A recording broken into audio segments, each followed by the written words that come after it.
يخرج منهما اللؤلؤ والمرجان فبأي آلاء ربكما تكذبان وله الجوار المنشآت في البحر كالأعلام فبأي آلاء ربكما تكذبان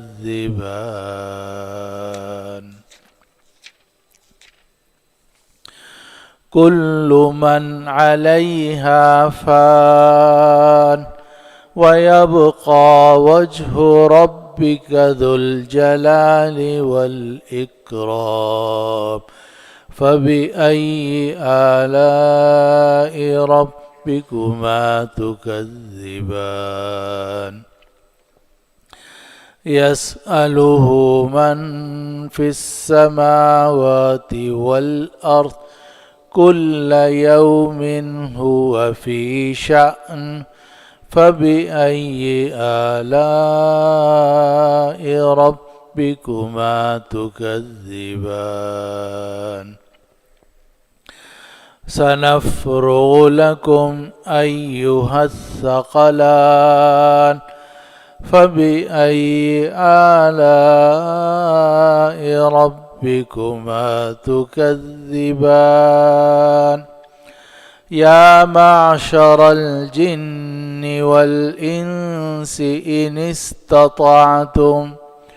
إن استطعتم أن تنفذوا من أقطار السماوات والأرض فانفذوا لا تنفذون إلا بسلطان فبأي آلاء ربكما تكذبان يرسل عليكما شواظ من نار ونحاس فلا تنتصران فبأي آلاء ربكما تكذبان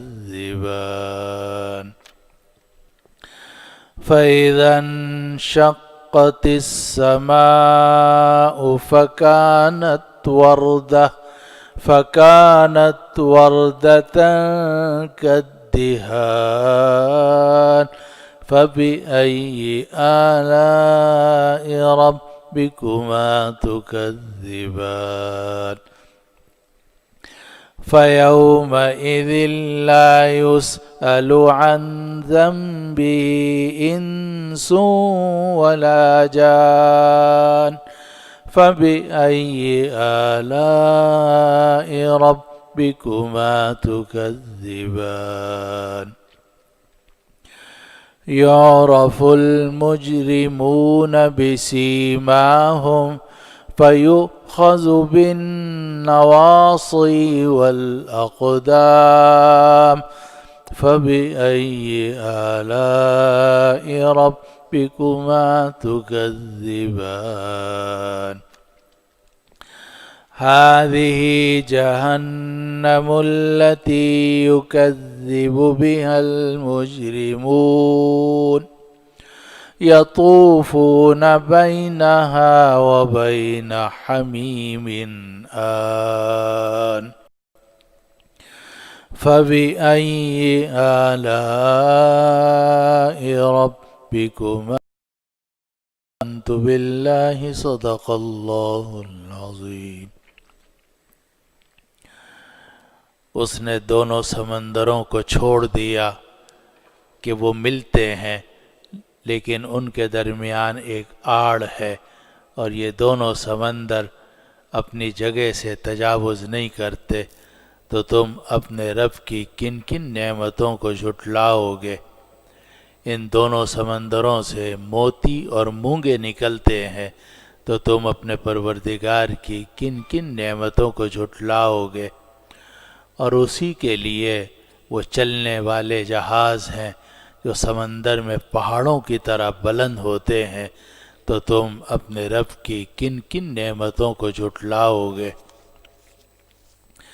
اس زمین پر جو کچھ ہے سب فنا ہونے والا ہے، اور تیرے رب کی ذات باقی رہ جائے گی جو جلال والی ہے اور احسان والی ہے۔ تو تم اپنے رب کی کن کن نعمتوں کو جھٹلاؤ گے؟ جو کچھ جو آسمانوں میں ہے اور جو زمینوں میں ہے سب اسی سے مانگتے ہیں، ہر دن وہ ایک حالت کے اندر ہے، تو تم اپنے رب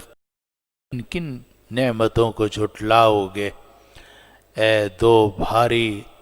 لوگوں، اے دو بھاری نسلوں، ہم عن قریب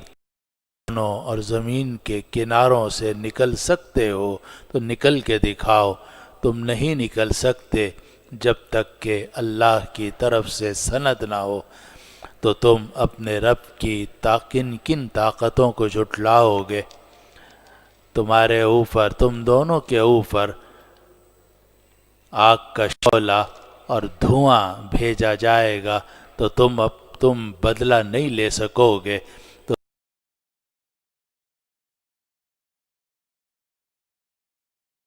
اور تلچھٹ کی طرح سرخ گلابی ہو جائے گا، تو تم اپنے رب کی کن کن قدرتوں کو جھٹلاؤ گے؟ یہ وہ دن ہوگا کہ کسی انسان اور جنوں سے ان کے گناہ کے بارے میں پوچھا نہیں جائے گا، تو تم اپنے رب کی کن کن طاقتوں کو جھٹلاؤ گے؟ مجرم لوگ اپنی علامات سے پہلے تکذیب کرتے تھے، یہ وہ جہنم ہے کہ جو مجرم لوگ جھٹلاتے تھے، اب وہ اس جہنم میں اور کھولتے ہوئے پانی کے درمیان۔ آج کی مجلس میں سورۃ الرحمن کی آیت نمبر 19 سے لے کر آیت نمبر 45 تک کی ہم نے تلاوت کی ہے۔ اس کے شروع میں اللہ سبحانہ و تعالی نے آیت نمبر 19 اور 20 میں یہ بات ارشاد فرمائی کہ مرج البحرین یلتقیان، کہ اللہ نے دونوں سمندروں کو چھوڑ دیا ہے کہ وہ دونوں سمندر ملتے ہیں، بینہما برزخ لا یبغیان، لیکن ان دونوں سمندروں کے درمیان ایک آڑ ہوتی ہے، ایک رکاوٹ ہوتی ہے، اور یہ دونوں سمندر ایک دوسرے پر چڑھتے نہیں ہیں۔ یہ جو آیت ہے سورۃ الرحمن کی، اس میں صرف سمندروں کا ذکر ہے، تو اس سے وہ عام سمندر مراد ہو سکتے ہیں جو دنیا کے اکثر حصے پر محیط ہیں، اور ہر سمندر دوسرے سمندر سے کہیں نہ کہیں جا کر ملا ہوا ہے، لیکن ہر سمندر اپنی حد پہ رہتا ہے، اپنی حد سے آگے نہیں بڑھتا۔ اگر کبھی سیلاب بھی آتا ہے، موجیں بھی آتی ہیں، تو وہ کچھ دیر کے لیے اللہ کے حکم سے آگے۔ تو اگر یہاں دو سمندروں کے ساتھ نمکین پانی چرتی رہتی ہے تو مرج البحرین یلتقیان، اللہ نے دونوں سمندروں کو چھوڑ دیا ہے اور وہ آگے جا کر کہیں نہ کہیں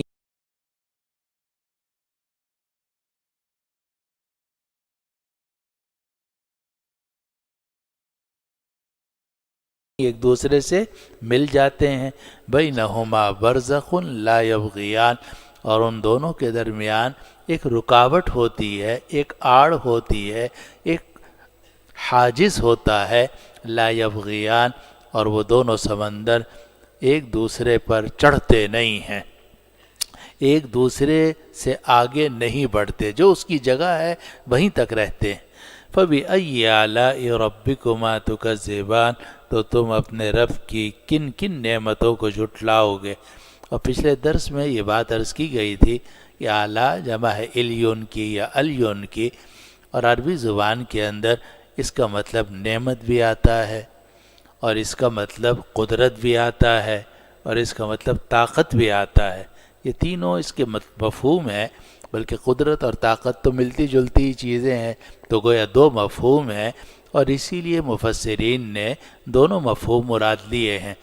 تو اگر اس کا ترجمہ نعمت کا کیا جائے تو فَبِأَيِّ آلَاءِ رَبِّكُمَا تُكَذِّبَانِ کا مطلب یہ ہوگا کہ اے جن و انس، تم اپنے پروردگار کی کن کن نعمتوں کو جھٹلاؤ گے؟ ایک نعمت دوسری نعمت، اتنی نعمتیں ان تعدوا نعمت اللہ لا تحصوها، کہ اگر تم اللہ کی نعمتوں کو گننا چاہو تو شمار نہیں کر سکتے۔ تو اے جن و انس،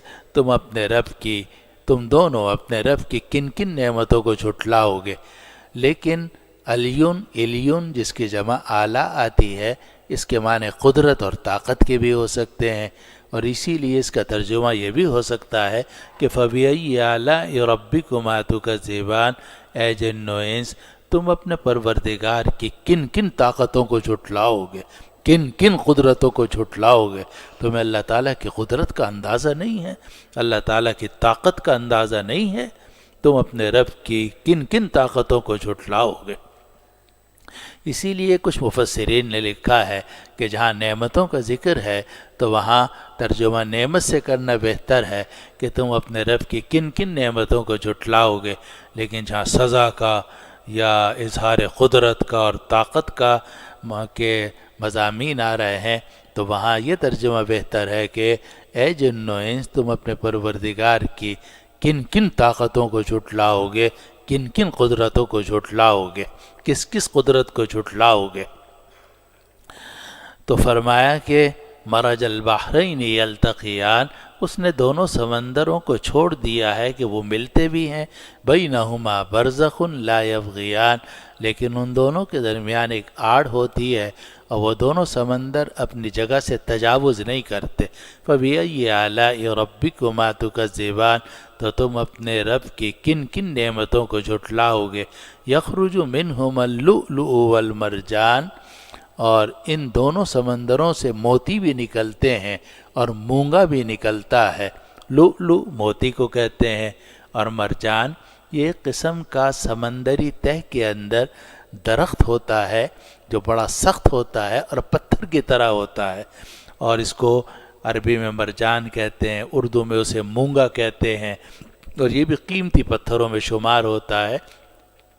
لیکن باقی پتھر توڑنا مشکل ہوتا ہے، لیکن یہ پتھر ایسا ہے کہ یہ اس کو توڑنا نسبتاً آسان ہوتا ہے، اور اس کی قیمت بھی ہے اور اس کے فوائد بھی ہیں، دواؤں میں بھی اسے استعمال کیا جاتا ہے، خوبصورتی۔ اور آپ جانتے ہوں گے کہ سمندر کی تہہ کے اندر ایک بڑی عجیب زندگی ہے، طرح طرح کے وہاں پودے ہیں، طرح طرح موتی ڈالا جاتا ہے۔ فَبِأَيِّ آلَاءِ رَبِّكُمَا تُكَذِّبَانِ، تو تم اپنے رب کی کن کن نعمتوں کو جھٹلاؤ گے؟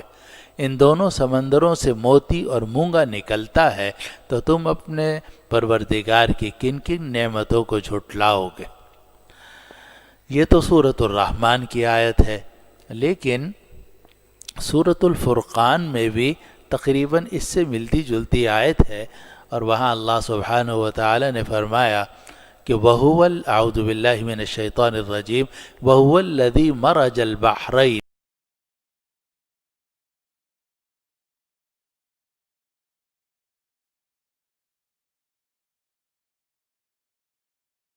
هَذَا عَذْبٌ فُرَاتٌ وَهَذَا مِلْحٌ أُجَاجٌ وَجَعَلَ بَيْنَهُمَا بَرْزَخًا وَحِجْرًا مَحْجُورًا۔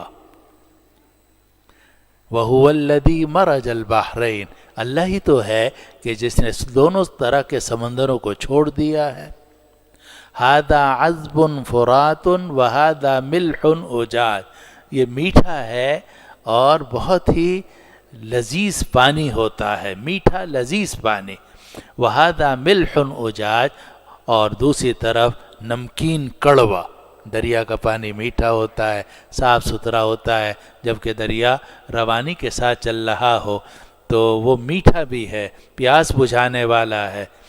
اور سمندر کا جو پانی ہے وہ نمکین ہے، کڑوا ہے، اس کے پینے سے پیاس میں اور اضافہ ہوتا ہے۔ وہاں اللہ تعالیٰ نے میٹھے اور کڑوے پانی کا ذکر کیا، اور پھر آگے یہ فرمایا کہ وَجَعَلَ بَيْنَهُمَا بَرْزَخًا وَحِجْرًا مَحْجُورًا، اور اللہ تعالیٰ نے ان دونوں کے درمیان ایک آڑ رکھی ہے اور رکاوٹ ہے جو طے کر دی گئی ہے۔ چنانچہ دریا کا پانی جو ہے وہ سمندر پہ غالب نہیں آتا، اور سمندر جو ہے وہ دریا کے اوپر نہیں چڑھتا، بلکہ دونوں اپنی اپنی جگہ پر چلتے رہتے ہیں۔ بلکہ بعض علماء نے تو یہ بھی لکھا کہ جہاں جا کر دریا سمندر کے اندر گرتا ہے تو کافی دور تک دریا کا پانی علیحدہ رہتا ہے اور سمندر کا پانی علیحدہ ہوتا ہے، چنانچہ دریا کا پانی میٹھا ہوتا ہے اور سمندر کا پانی کڑوا ہوتا ہے۔ اور بہت سارے لوگوں نے اس کا مشاہدہ کیا، بنگلہ دیش میں تو اس طرح کے دریا سمندر ملتے ہیں اور وہاں اس کا مشاہدہ کثرت سے ہوتا ہے۔ تو وہاں ذکر ہے ایک میٹھے پانی کا اور کڑوے پانی کا، لیکن یہاں سورۃ الرحمن کے اندر ان دونوں پانیوں کا ذکر نہیں ہے، بلکہ صرف یہ ہے کہ اللہ نے دو سمندروں کو چھوڑ دیا ہے، وہ دونوں ملتے ہیں اور ان کے درمیان ایک رکاوٹ ہے اور وہ دونوں اپنی جگہ سے تجاوز نہیں کرتے۔ یخرج منہما اللؤلؤ والمرجان، اور ان سے موتی اور مونگا نکلتا ہے۔ اور علماء نے یہ بات بھی فرمائی کہ موتی ہو یا مونگا ہو، یہ دریا سے نہیں نکلتے، بلکہ یہ نکلتے ہیں سمندر سے، کڑوے پانی سے۔ تو یخرج منہما سے کون سے دو سمندر مراد ہے؟ اگر میٹھا اور کڑوا پانی مراد ہے، یعنی دریا اور سمندر مراد ہے، تو اس میں تو یخرج منہما اے من احدہما، منہما بولا گیا لیکن مراد ایک ہوگا۔ لیکن اس تعویل کی سورۃ الرحمن میں کوئی ضرورت نہیں ہے، کیونکہ سورۃ الرحمن میں جن دو سمندروں کا ذکر ہے اس میں میٹھے اور کھارے پانی کا کوئی ذکر نہیں ہے، بلکہ اس میں تو مطلقاً دو سمندر ذکر کیے گئے ہیں۔ جب مطلقاً دو سمندر ذکر کیے گئے ہیں تو ایک بحر متوسط ہے، ایک بحر احمر ہے، ایک دریائے بحر ہند ہے، انڈین سی ہے، ایک فلاں ہے۔ تو یہ سب جب ملتے ہیں تو ان دونوں سمندروں سے موتی اور مونگا نکلتا ہے، کیونکہ دونوں ہی نمکین پانی کے ذخیرے ہیں۔ آگے اللہ سبحانہ و تعالی نے آیت نمبر 24 میں یہ بات ارشاد فرمائی کہ سمندر ہے، دور دور تک پھیلا ہوا ہے، اور جب آدمی سمندر میں ہو تو ہول آتا ہے، چاروں طرف پانی ہی پانی ہے۔ لیکن اللہ سبحانہ و تعالی نے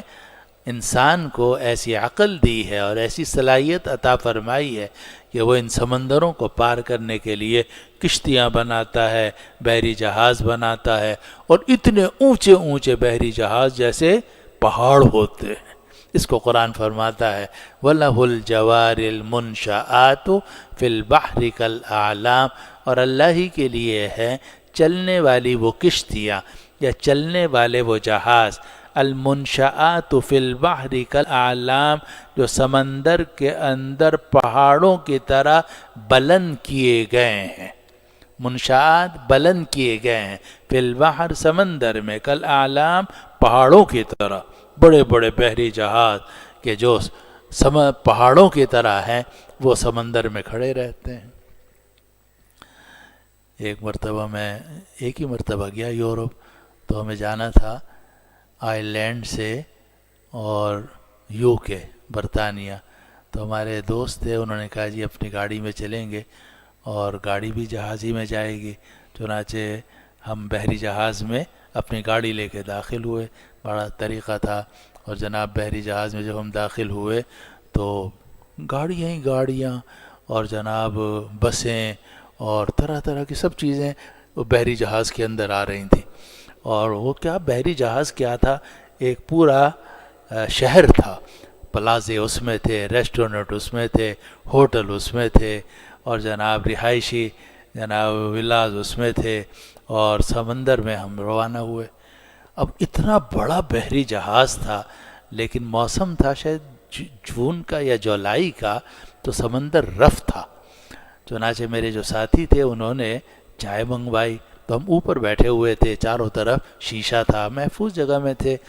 لیکن چائے پینا ہمارے لیے مشکل ہو رہا تھا، اور پورا سمندر جو ہے نا اس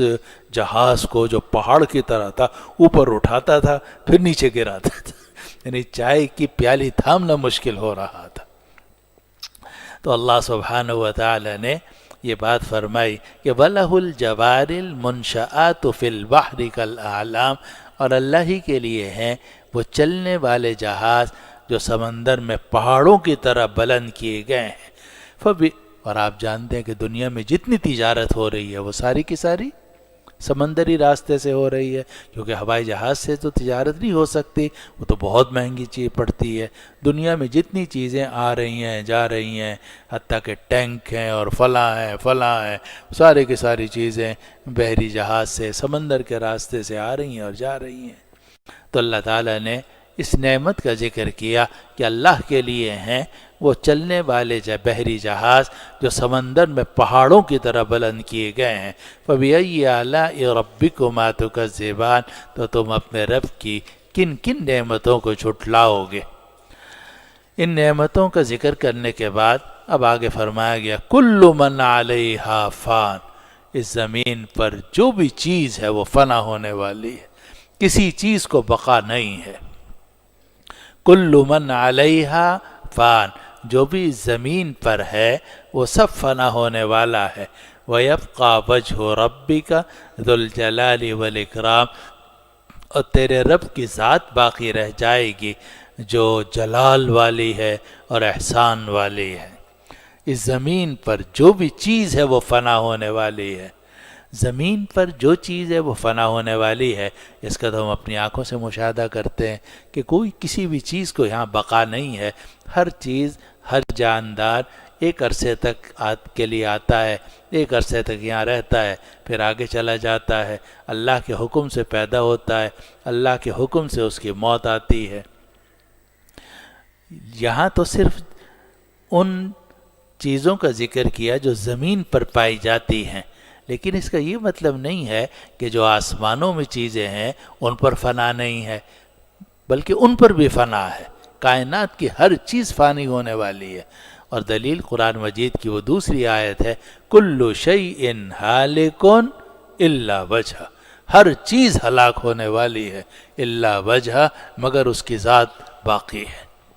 تو کُلُّ مَنْ عَلَيْهَا فان، اس زمین پر جو بھی چیز ہے وہ فنا ہونے والی ہے۔ وَيَبْقَى وَجْهُ رَبِّكَ، اور تیرے رب کی ذات باقی رہ جائے گی جو جلال والی ہے اور احسان والی، عظمت والی ہے اور احسان والی ہے۔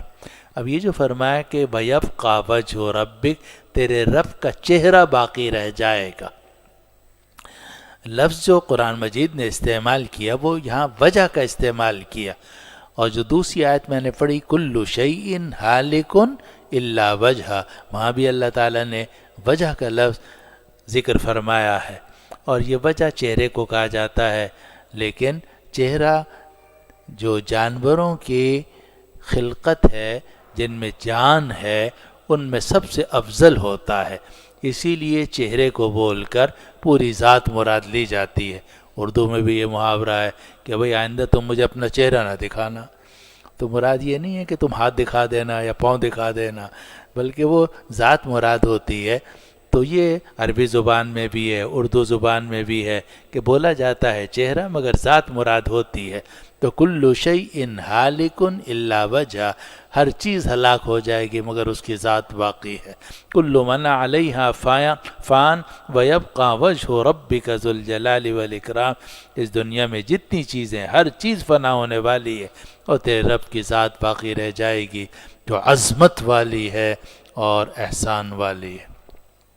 اور بعض علماء نے ایک اور توجیہ بھی کی ہے، وہ بھی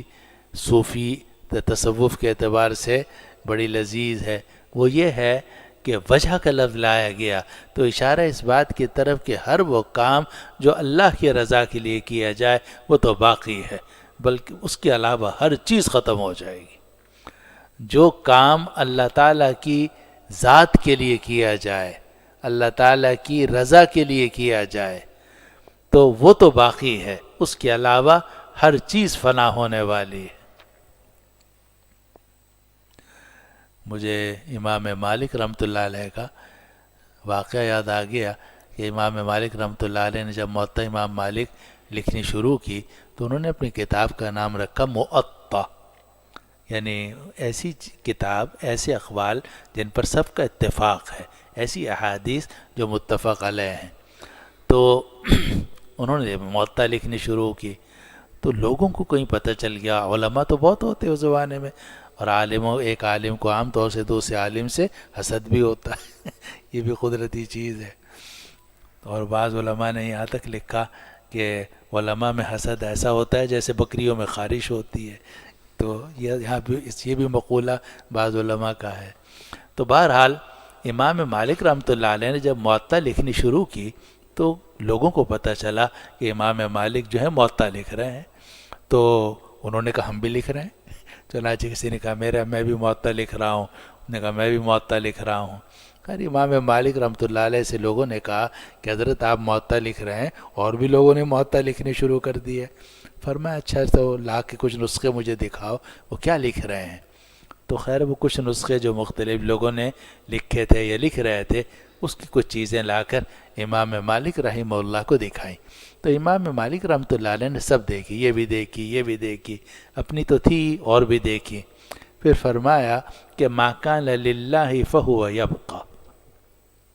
کہ ان معطاؤں میں سے جو معطا اللہ کے لیے لکھی جائے گی وہ تو باقی رہے گی، باقی سب ختم ہو جائے گی. چنانچہ یہی ہوا کہ امام مالک کی معطا تو قیامت تک باقی ہے، چاہے وہ معطا امام مالک کی شکل میں ہو یا معطا امام محمد، کیونکہ بروایت الامام محمد ہے وہ،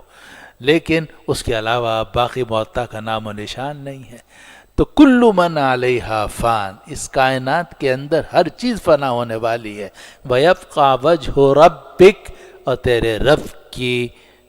ذات باقی ہے، تیرے رب کا چہرہ باقی ہے، اور جو کام رب کی رضا کے لیے کیا جائے وہ بھی باقی رہتا ہے.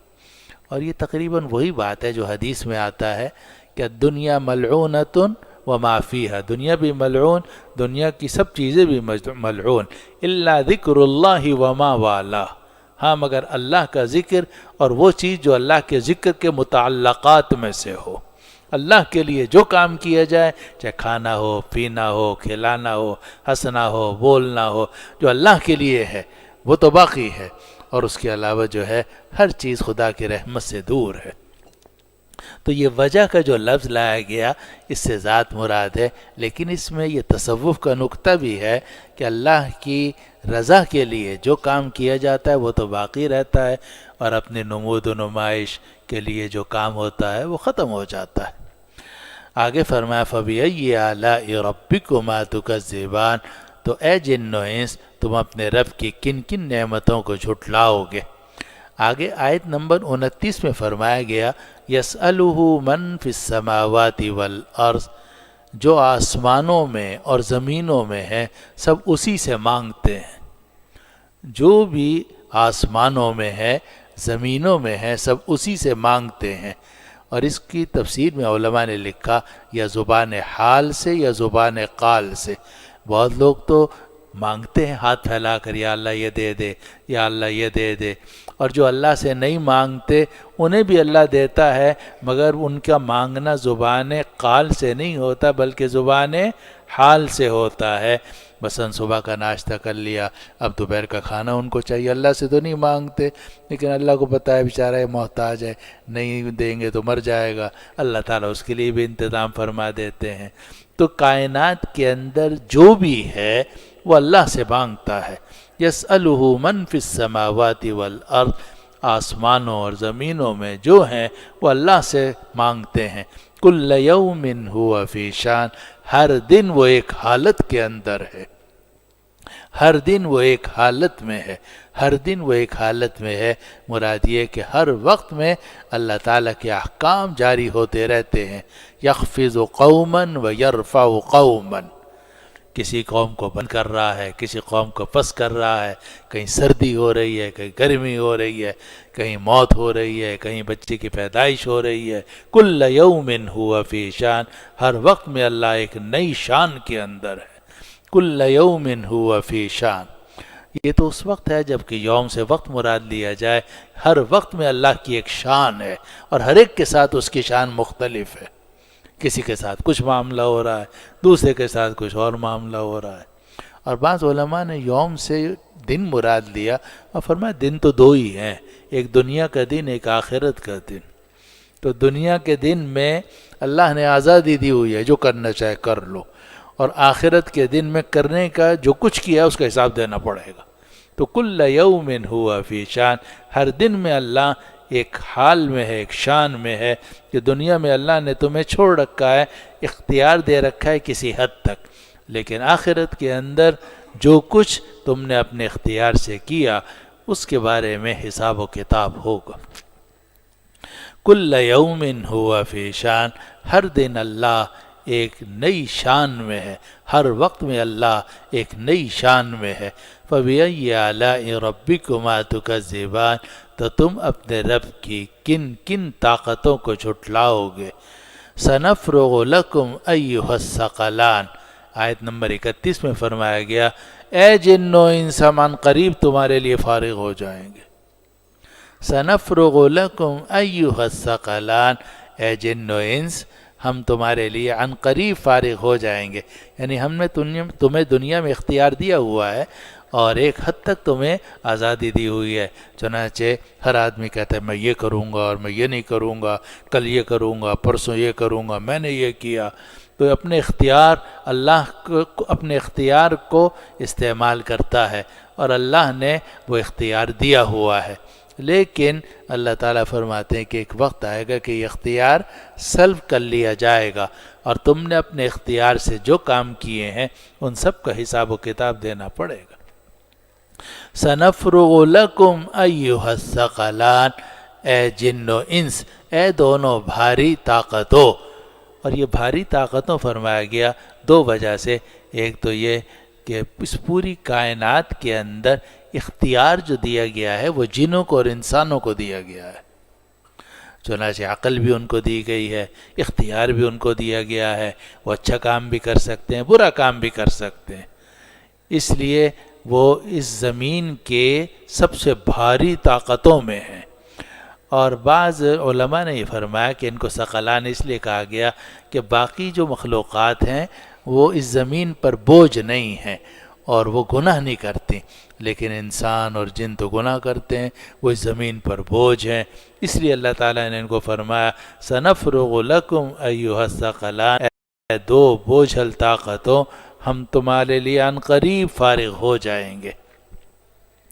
سَنَفْرُغُ لَكُمْ أَيُّهَا الثَّقَلَانِ، عن قریب ہم فارغ ہو جائیں گے تمہارے لیے اے دو بھاری طاقتوں۔ فَبِأَيِّ آلَاءِ رَبِّكُمَا تُكَذِّبَانِ، تم اپنے رب کی کن کن قدرتوں، آگے یا معشر الجن والانس ان استطعتم ان تنفذوا من اقطار السماوات والارض فانفذوا لا تنفذون الا بسلطان، یہ آیت نمبر 33 ہے، اور اس میں اللہ سبحانہ و تعالی نے یہ بات ارشاد فرمائی کہ اللہ تعالیٰ کی پکڑ سے کوئی بچ نہیں سکتا، اللہ تعالیٰ کی پکڑ سے، فنا سے کوئی بچ نہیں سکتا، کوئی چاہے کہ میں موت سے بچ جاؤں، ممکن ہے، اینما تکونوا یدرککم الموت ولو کنتم فی بروج مشیدہ، انسان موت سے نہیں بچ سکتا، اسی طرح جن موت سے نہیں بچ سکتے، کوئی بھی جاندار وہ فنا سے نہیں بچ سکتا، اسی طرح یہ جن اور انسان یہ اللہ کے حساب سے بھی نہیں بچ سکتے، یہ چاہیں کہ ہم آسمان و زمین سے نکل جائیں، ایسی جگہ چلے جائیں کہ جہاں ہمارے اوپر موت نہ آئے، جہاں اللہ کی پکڑ نہ ہو، اور جہاں ہم اللہ کے سامنے حساب دینے سے بچ جائیں، تو اللہ تعالیٰ فرماتے ہیں کہ تم نہیں بچ سکتے۔ یا معشر الجن والانس، اے جن و انس کے گروہ، ان استطعتم ان تنفذوا من اقطار السماوات والارض، اگر تمہارے بس میں یہ ہے کہ تم آسمانوں اور زمین کے کناروں سے نکل جاؤ، فانفذوا تو نکل کے دکھاؤ، لا تنفذون الا بسلطان، تم آسمانوں زمینوں کے کنارے سے نہیں نکل سکتے مگر طاقت کے ساتھ، اللہ کی طاقت کے ساتھ، تم آسمانوں اور زمین کے کناروں سے نہیں نکل سکتے مگر اللہ کی طاقت کے ساتھ۔ اور علماء نے فرمایا کہ اگر آدمی اپنی زمین کے مدار سے نکل جائے، خلا میں پہنچ جائے یا چاند تک پہنچ جائے، تو اس کا یہ مطلب نہیں ہے کہ وہ زمین کے کناروں سے، آسمان کے کناروں سے نکل گیا، وہ تو آسمان کے نیچے نیچے ہی ہے۔ ابھی تک تو آپ نظام شمسی سے ہی نہیں نکل سکے۔ نظام شمسی جو ہے وہ آپ کے جو ایک کہکشاں ہے اس کا ایک چھوٹا سا حصہ ہے، اس کہکشاں تک بھی آپ نہیں پہنچے، تو آسمان و زمین کے کناروں سے کیسے انسان نکل سکتا ہے؟ یا معشر الجن والانس، اے جن و انس کے گروہ، ان استطعتم ان تنفذوا من اقطار السماوات والارض، اگر تمہارے بس میں یہ ہے کہ تم آسمانوں اور زمینوں کے کناروں سے نکل جاؤ، فانفذوا، تو نکل کے دکھاؤ، لا تنفذون الا بسلطان، تم نہیں نکل سکتے مگر سلطان کے ساتھ۔ سلطان کا مطلب سند بھی ہوتا ہے، چنانچہ شیخ الہند رحمۃ اللہ علیہ نے اس کا ترجمہ کیا ہے سند۔ تمہارے پاس اللہ کی طرف سے اجازت نامہ ہوگا تب تم نکل سکتے ہو، ورنہ نہیں نکل سکتے۔ اور بعض حضرات نے سلطان کا ترجمہ کیا ہے قدرت کا اور طاقت کا، چنانچہ حضرت مولانا تقی عثمانی صاحب دامت برکاتہم اور حضرت تھانوی رحمۃ اللہ علیہ نے قدرت کا اور طاقت کا ترجمہ کیا ہے۔ تو اگر حضرت شیخ الہند رحمۃ اللہ علیہ کا ترجمہ لیا جائے تو اس کا مطلب یہ ہوگا کہ لا تنفذون الا بسلطان، جب تک کہ اللہ کی طرف سے سرٹیفکیٹ، لائسنس، اجازت نہ ہو، سند نہ ہو، تم نہیں نکل سکتے۔ لا تنفذون الا بسلطان۔ اور اگر سلطان کا مطلب قدرت اور طاقت کا ہو تو مطلب یہ ہے کہ اللہ کی قدرت اور طاقت ہو تو نکل سکتے ہو، ورنہ نہیں نکل سکتے۔ لا تنفذون الا بسلطان، تم نہیں نکل سکتے مگر سند کے ساتھ یا طاقت کے ساتھ۔ فبأي آلاء ربكما تكذبان، تو تم اپنے رب کی کن کن قدرتوں کو جھٹلاؤ گے۔ یرسل علیکما شواظ من نار ونحاس فلا تنتصران۔ اب یہ آیت نمبر 35 ہے، اور آیت نمبر 35 سے آیت نمبر 45 تک یہ جو آگے کی 10 آیتیں آ رہی ہیں، ان میں اللہ سبحانہ و تعالی نے حساب کا، کتاب کا اور جہنم کا ذکر کیا ہے۔ اور پھر آگے 45 سے 74 نمبر تک کی جو آیت ہے ان میں جنت کی نعمتوں کا ذکر ہے۔ اور یہ آپ نے قرآن مجید میں دیکھا ہوگا اور دیکھیں گے کہ جہاں جہنم کا ذکر ہے اس کے ساتھ ساتھ جنت کا بھی ذکر کیا جاتا ہے، اور جہاں جنت کی نعمتوں کا ذکر ہوتا ہے اس کے ساتھ جہنم کا اور عذاب کا بھی ذکر ہوتا ہے۔ تو سورۃ الرحمن کی آیت نمبر 35 سے لے کر آیت نمبر 45 تک جو آج آیات ہم نے پڑھی ہیں، اس میں اللہ تعالیٰ کی پکڑ اور اللہ تعالیٰ کے عذاب اور جہنم کا ذکر ہے۔ چنانچہ آیت نمبر 35 میں ارشاد ہے کہ یرسل علیکما شواظ من نار ونحاس فلا تنتصران، اے جن و انس، تم پر آگ کا شعلہ چھوڑا جائے گا اور دھواں چھوڑا جائے گا تو تم بدلہ نہیں لے سکو گے۔ یعنی اللہ کا عذاب ہوگا تم دونوں پر، جنوں پر بھی اور انسانوں پر بھی۔ پھر عذاب بھی دو قسم کا ذکر کیا، ایک یہ کہ آگ کے شعلے ہوں گے، اور دوسرا یہ کہ دھواں ہوگا۔ شعلے میں روشنی ہوتی ہے اور دھواں میں تاریکی ہوتی ہے، تو گویا دونوں قسم کے عذاب اللہ پناہ میں رکھے جہنم کے اندر ہوں گے۔ تو فرمایا یرسل علیکما شواظ من نار ونحاس، اور تم دونوں پر چھوڑے جائیں گے آگ کے شعلے، ونحاس، اور دھواں، فلا تنتصران، تو تم دونوں بدلہ نہیں لے سکو گے۔ فبأي آلاء ربكما تكذبان، تو تم دونوں اپنے رب کی کن کن طاقتوں کو جھٹلاؤ گے۔ آگے آیت نمبر 38 میں فرمایا گیا، آیت نمبر 37 میں فرمایا گیا کہ فَإِذَا انشَقَّتِ السَّمَاءُ فَكَانَتْ وَرْدَةً كَالدِّهَانِ، جب آسمان پھٹ جائے گا اور آسمان تلچھٹ کی طرح سرخ گلابی ہو جائے گا۔ قیامت کا ذکر ہے کہ آسمان پھٹ جائے گا اور فرشتے اترنے لگیں گے اور لوگ اپنی آنکھوں سے دیکھیں گے۔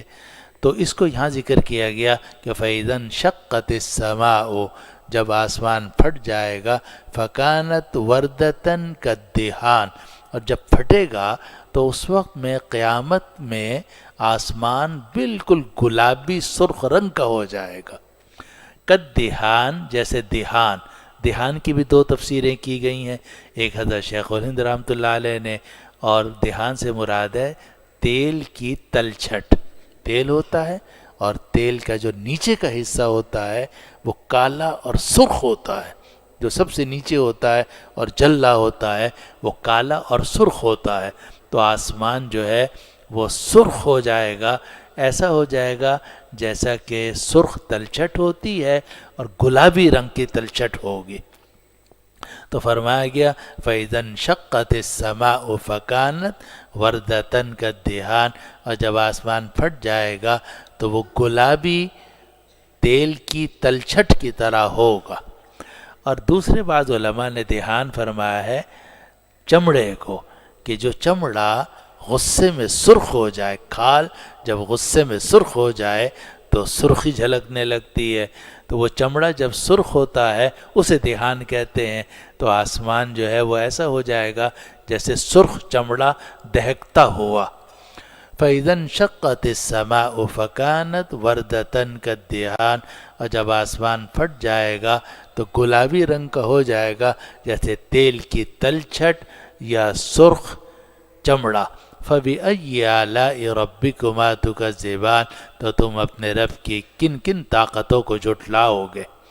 آگے آیت نمبر 39 میں فرمایا گیا کہ فَيَوْمَئِذٍ لَا يُسْأَلُ عَنْ ذَنبِهِ إِنسٌ وَلَا جَانٌ، یہ وہ دن ہوگا کہ انسانوں سے اور جنوں سے ان کے گناہوں کے بارے میں پوچھا نہیں جائے گا۔ انسانوں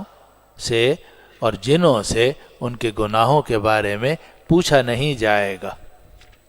اب یہ کہ پوچھا نہیں جائے گا تو قرآن مجید کی ایک دوسری آیت ہے جس سے معلوم ہوتا ہے کہ پوچھا تو جائے گا، کیونکہ بعض آیتوں میں آتا ہے یسأل کیا ہے جی، ہمارے وہ ساتھی تھے ایک،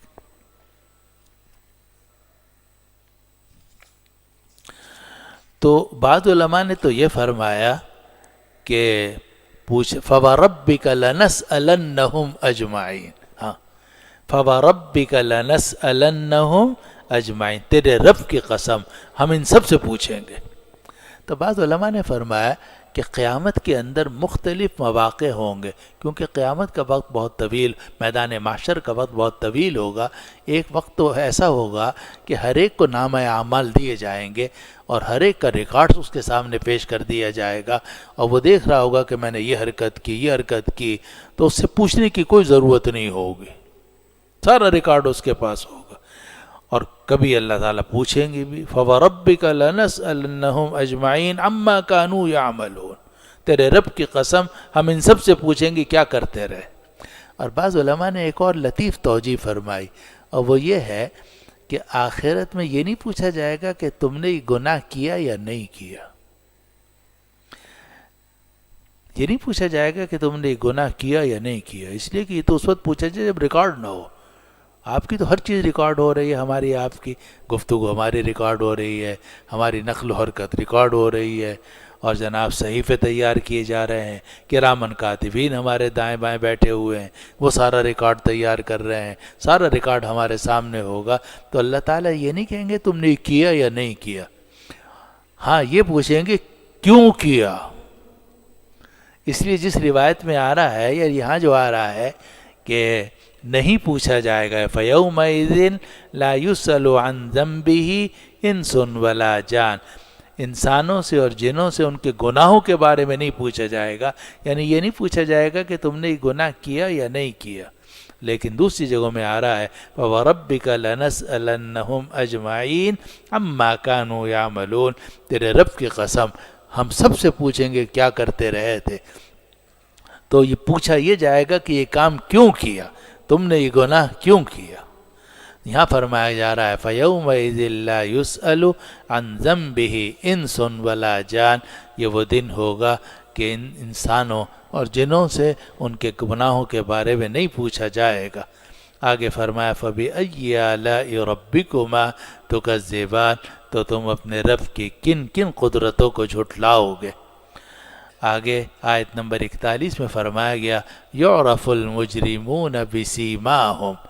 مجرم اپنی علامات سے پہچانے جائیں گے، فیؤخذ بالنواصی والاقدام، ان کی پیشانی اور قدموں کو پکڑا جائے گا اور جہنم میں ڈالا جائے گا۔ یعرف المجرمون بسیماہم، چہرے جو ہیں اس سے پتہ چل جائے گا کہ کون جنتی ہے اور کون مجرم ہے۔ اسی لیے قرآن مجید میں ایک جگہ میں آتا ہے یوم تبیض وجوہ وتسود وجوہ، یہ وہ دن ہوگا کہ کچھ چہرے سفید ہوں گے اور کچھ کالے ہوں گے۔ اور ایک اور جگہ میں وجوہ یومئذ ناظرہ الی ربها ناظرہ ووجوہ یومئذ باصرہ تظن ان یفعل بها فاقرہ، تو بعض چہرے کھلے ہوئے ہوں گے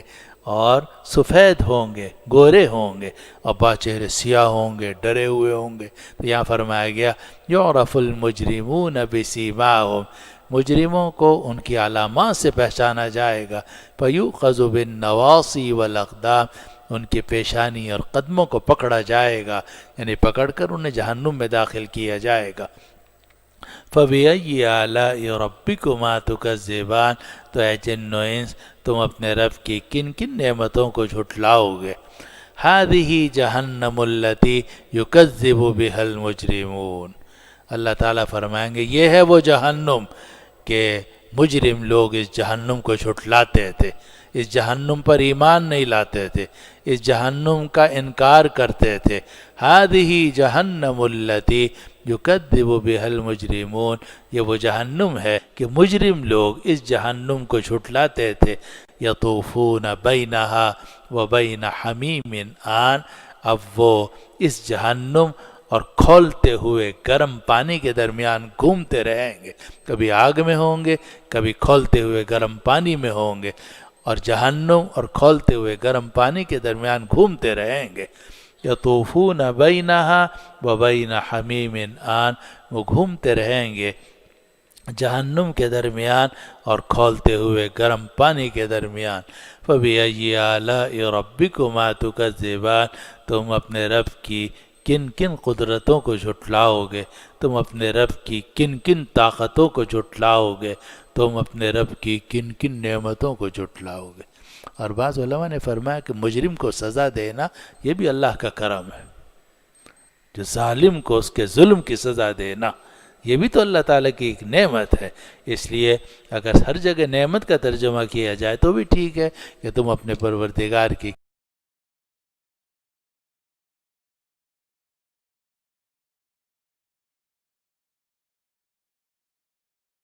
ہمارے غلطیوں کو معاف فرمائے، لغزشوں کو معاف فرمائے، اور ہمیں ایمان پر زندہ رکھے، اور اللہ تعالیٰ ایمان کی موت ہم سب کو نصیب فرمائے۔ وآخر دعوانا ان الحمد للہ رب العالمین۔